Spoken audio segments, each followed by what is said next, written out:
Many within the world will not like you. Doesn't matter if you display the glory of God, that you walk with Jesus.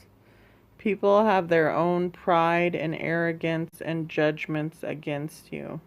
We all got planks in our eyes. I do it too.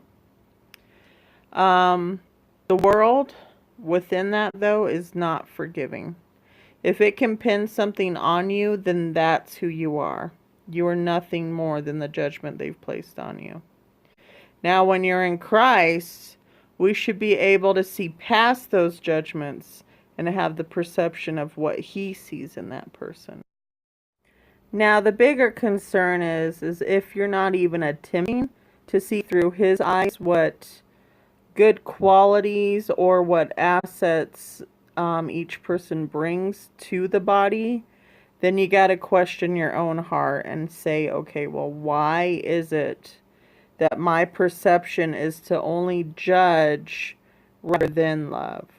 Because not only do we have our own internal wounds of rejection with people and the ways we've been hurt, but we have to ask ourselves, what is it that's triggering us to be hasty towards others in judgment, and get it healed in order for us to be able to love.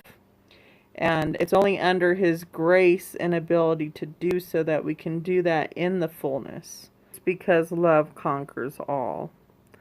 Love does not keep any record of wrongs. It is not fault finding.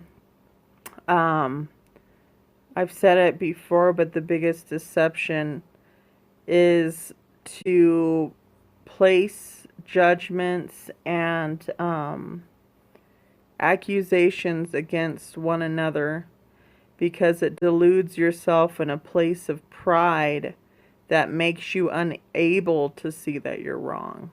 And that's the scarier part. And then if you're justified in that, you don't even feel like you should ask for forgiveness in the judgment that you're placing on others, because you think you're so righteous in doing so. And ironically, you become the judge, and what you're trying to do is measure and weigh people's hearts and say, okay, well, I know what that is, or that issue there, or whatever it is, that spirit behind that person.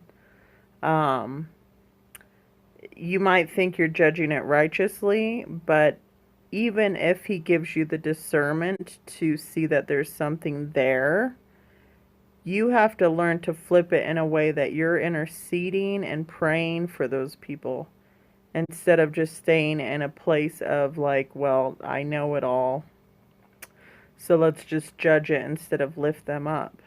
Anyways, love conquers all. I just want to say that again. Love conquers all.